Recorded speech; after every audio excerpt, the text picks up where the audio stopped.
ये लें आपकी चाय।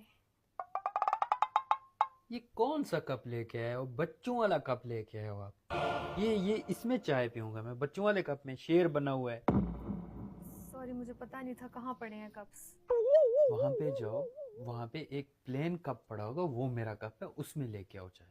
ठीक है, सॉरी। ये लें, जल्दी पकड़े, कप बड़ा गर्म है। आपको किसी ने नहीं सिखाया? क्या यही कप है ना? देखिए इसके ऊपर कोई फूल शेर कुछ भी नहीं बना हुआ।